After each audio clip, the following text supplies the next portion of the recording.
Are we on? Ready to go? I think we're ready to get started here, and I have the pleasure of welcoming everyone. I'm Carol Gladstone. I'm the Commissioner for the Department of Capital Asset Management and Maintenance, also fondly known as DCAM, and we're the folks who are responsible for capital planning, design and construction, and real estate services for most of our state agencies, including Veterans Services and the Soldiers' Homes. And so I am very pleased to welcome everybody today for the announcement of the Baker-Polito Administration Fiscal 18 Capital Budget Plan. Superintendent Cheryl Poppy and Secretary Urenda, thank you so much for hosting all of us. It's a great reminder that while we're talking about a capital plan, this is not about bridges and buildings, it's about the people that we serve in our agencies. So today we will hear from Governor Baker, Speaker DeLeo, Secretary of A&F Lepori, and Superintendent Poppy. And I just want to add a note that many hands collaborate to create this plan. For us, it feels a little like we're at the end of exam period. And I want to recognize and thank my staff at DCAM and the amazing team at A&F who really do the heavy lifting. And I particularly want to thank my boss, Secretary Kristen Lepori, who sets an amazing example for all of us in her focus, her attention to detail, and her incredible hard work in the balancing act that every budget represents. And I know I speak for my colleagues at all the capital agencies when I thank the governor for setting a high standard of collaboration and creative problem solving, never settling for less than the best we can do. I am very proud to be part of this administration and very, very proud to introduce our governor, Charlie Baker.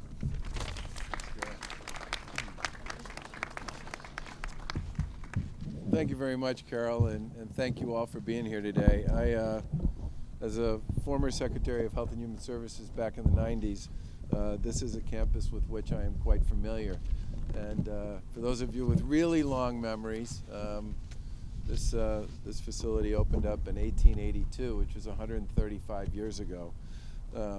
We're really pleased, therefore, and honored to be here today to announce a major long-term investment that will improve the quality of care and services provided to our Commonwealth's veterans here at Chelsea Soldiers' Home.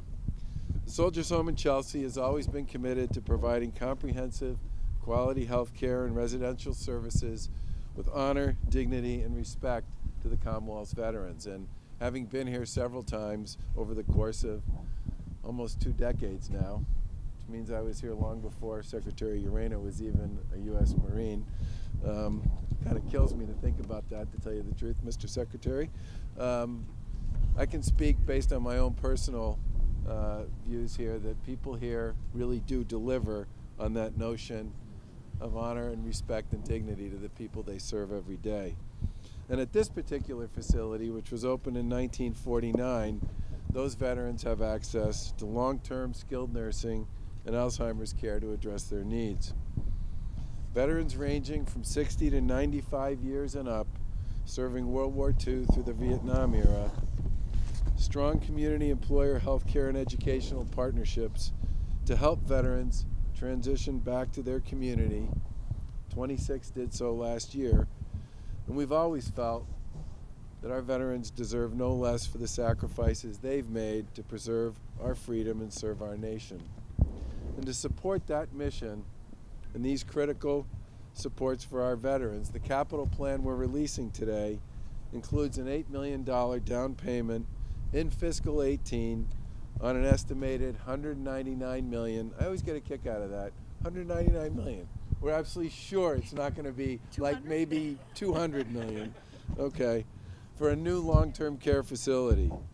We expect and anticipate that the Commonwealth will invest $70 million over the life of the project, and that 65% of it will be federally reimbursed pending federal approval.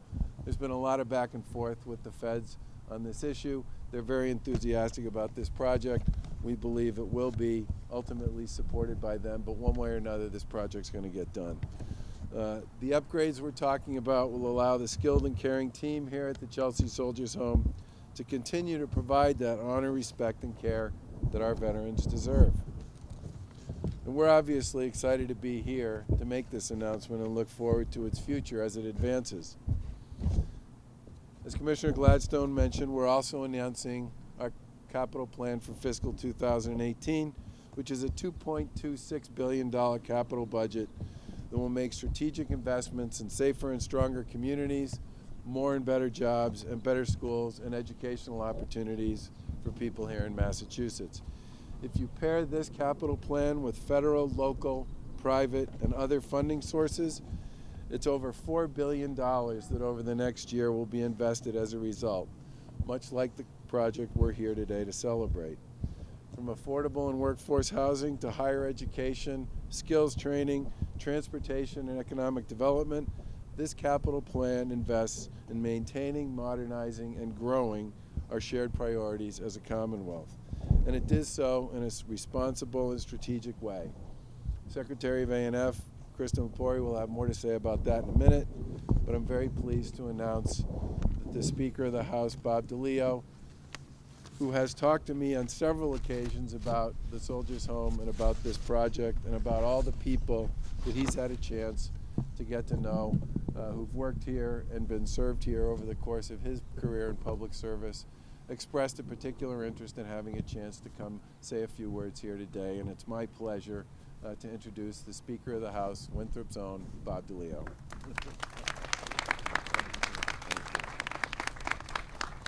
Thank you very much, Governor, for that extremely kind introduction. And we're so glad to be joined here by some of the other good folks that we have here. First of all, the town manager and former mayor from the great city of Revere, Tom Ambrosino, I should say city manager, I'm sorry about that. Secretary Rayner's here. We also have our state representative from Revere and Chelsea as well, Representative Vincent.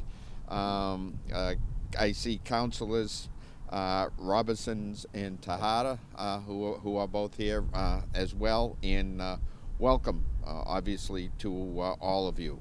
While I'm looking forward to hearing the remainder of the capital budget in its entirety, I'm really pleased that this administration has put such a strong emphasis, and that's why we're here to celebrate the investment that's going to be made here at the Chelsea Soldiers' Home. Since my first days in politics, this institution has been incredibly important to me, and I'm pleased to advocate for the home during my time as a representative. And it's important to me because of the number of friends and, more importantly, the number of constituents that I have had who have been so well served at this home. And I know that this investment that's being made here today is going to make the Chelsea Soldiers' Home even more vibrant than it ever has been. I'm immensely proud that Massachusetts, as we all know, is ranked first in a number of different categories, whether it's education, the environment, the U.S. News and World Report. Yes, and you're part of that as well. Innovation. See the way he's like with me? See what I mean? Innovation, and as the best place in the country to live. Yes. But what we're also most proud of is the fact that people sometimes forget, Governor, is that we're the #1 state when it comes to veterans programs.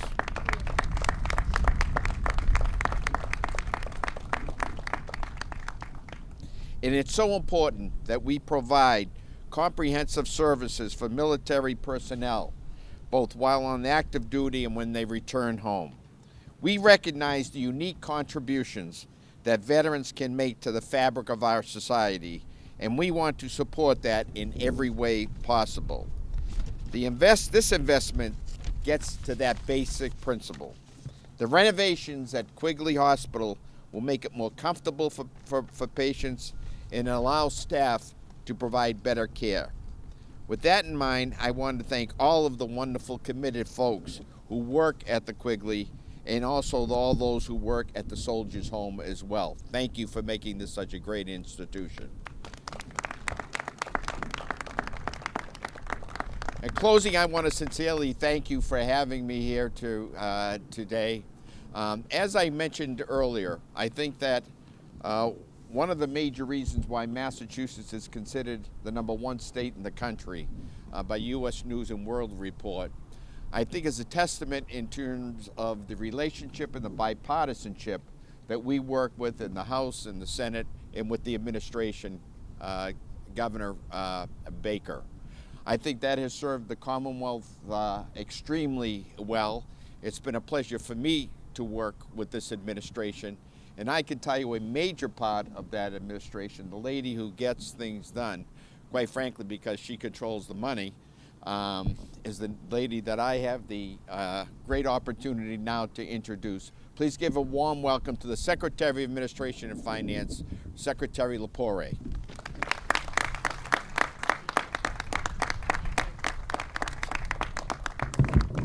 Thank you, Mr. Speaker. And I just want to thank everyone for joining us today, especially our veterans who are in the audience today. And I just want to thank you for your service. Since we took office, our administration has worked diligently to develop a capital spending plan to ensure we address our capital needs while maintaining fiscal responsibility. This capital plan builds upon the work that we began last year to prioritize funding to maintain and modernize the state's existing assets while also making targeted investments for the future. Within these strategic parameters, projects funded within the capital plan focus on 5 themes. First, taking care of what we have so that we protect, maintain, and modernize our existing assets. Second, enhance workforce skills and economic vitality to provide tools to build upon a workforce that meets employers' needs and promotes regional economic development. Third, engaging our communities as we continue to serve as a reliable partner to our cities and towns. Fourth, driving government performance so that the state delivers better services to all those who need them. And fifth, optimizing the value of our investments by leveraging outside resources to maximize state dollars. We are pleased to provide capital funding for the Chelsea Soldiers Home to build a new long-term care facility. The $200 million project is a perfect combination of multiple themes of our capital plan. It is expected to leverage $130 million in federal funds. It will improve government performance to provide the best care possible that our veterans deserve. And it is a great example of collaboration among state agencies, including the Executive Office for Health and Human Services, Veterans Affairs, and the Division of Capital Asset Management and Maintenance, as well as the federal government. I had the pleasure of touring the Quigley Memorial Hospital along with Secretary Sutters and Superintendent Poppy last year. It was an honor and a privilege for us to meet with our distinguished veterans, and it gives Secretary Sutters and I great pride to include this project in our capital plan. We have had to make many decisions on which projects to include in our plan, and Governor Baker and Lieutenant Governor Polito identified this project as a major priority to the administration, and it is because of their leadership that we stand here today to make this announcement. I now have the great pleasure of introducing Superintendent Poppy, who has done a tremendous job at managing this facility. Thank you. Oops. Get my notes out here. Thank you, Secretary Lepore. I am so pleased. What a wonderful way to be celebrating National Healthcare Workers Week. We are so pleased that Governor Baker has made the health and well-being of our veterans a priority in his capital budget. The Soldiers Home, as you may be aware, has a long and very distinguished history of providing health and housing services to veterans of every era and every conflict since the Civil War, with the mission to help veterans recover from the visible and invisible wounds of war. Governor Baker's capital budget will ensure that our mission to provide quality care and supportive services for our veterans with dignity, honor, and respect will continue well into the future to adapt to the needs and the changing needs of veterans needing long-term care with a community living center that affords more privacy and an enhanced home-like environment. As Governor Baker said, it is what our veterans deserve. I would also like to thank everyone who is here today, who's joined us. Particularly, I wish to thank Secretary LaPerre, Secretary Sutters, and I see Alice Moore is here for her today. Secretary Arena, everything that your team has done with us at DVS to support and lead in this initiative. We also want to thank Commissioner Gladstone and the Division of Capital Asset Management and Maintenance, otherwise known as DCAM, and everyone in the city and veterans organizations for leadership, guidance, and support on this project. And we look forward to working with all of you as this project moves forward. And last but not least, you see some of our staff here today with National Healthcare Workers Week. It's a sports day here, so some are in team attire, but this is a wonderful staff who provides quality care every day. The best team is Team Chelsea. Thank you all for being here today.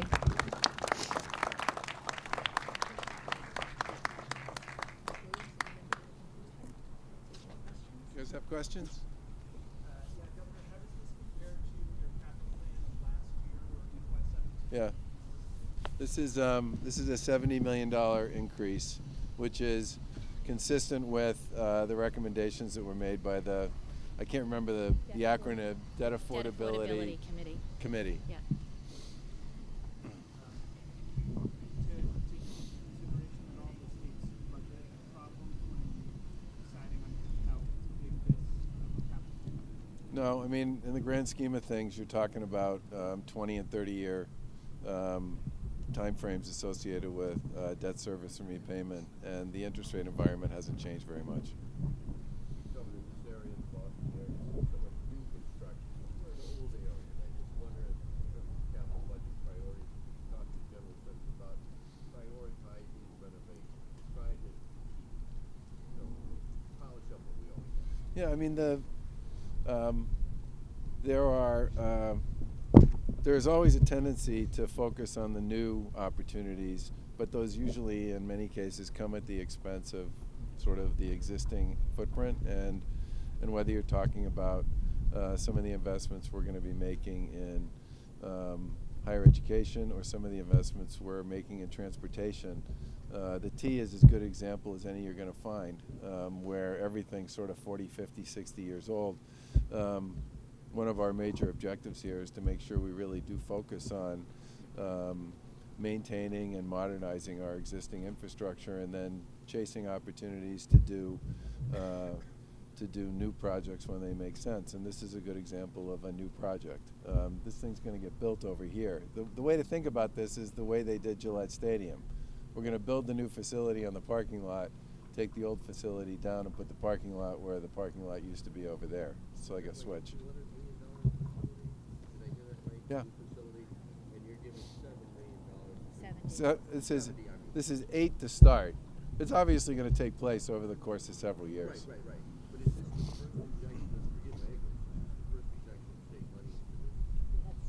First We've had big study one. money. We Yeah. had study money in the past, but this, But in terms of capital. yes. So this will do the design work for the project. This is kind of the first fiscal domino in the fall. And it's Yeah, gonna be and then significant it's right, federal because this will money. be done over, the funding will be done over multiple years. Yeah, I'm not great at math, but 8 into 200 million, it doesn't seem like a whole lot of money. So I wonder, Governor, if you could talk about the significance of getting the ball rolling on this new project. Well, the way to think about it is design work, generally speaking, is less expensive than construction when construction gets going. And once the design is done and we get into actually building the facility and taking this one down, the pace of the spend will go up dramatically. Do you guys have I'm sure you do. Do you have an anticipated completion date? Well, we hope to break ground next fall. And we're looking at a 2.5-year construction period. So that would be, if you break ground next fall, which would be 2000 and, you mean 18 or Yeah. 17? 2017. 2018. Yes. So that would mean it would finish sometime in the spring of 21. So 19, yeah, 20. And it'll be a whole new hospital. This will Right. Yes. And the $8 million, is that earmarked for design?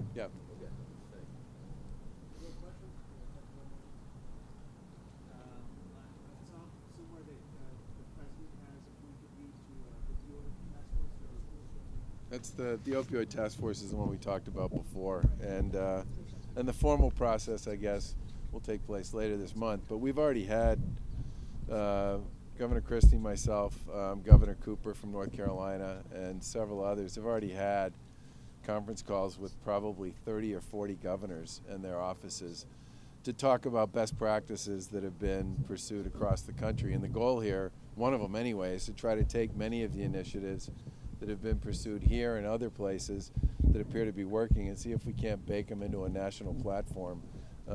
Basically take what's working from one place or another and make it part of a more national attempt to bring some of those practices to everybody. I would love to see, for example, we're one of the only states in the country where if you want to graduate from medical school, dental school, nursing school, or pharmacy school, you got to take and pass a course in opioid therapy and pain management. And we're one of the few states in the country where if you want to get relicensed as a prescriber, you got to take and pass a course in opioid therapy and pain management. I would like to see that kind of a provision apply everywhere, because I think it's, based on the data, it's making a difference. Okay, guys, and thank you all for being here. Especially thank you to the team that works this every day. I also want to welcome Representative Ryan, who was able to join us here, a little bit, the great Representative Chelsea as well.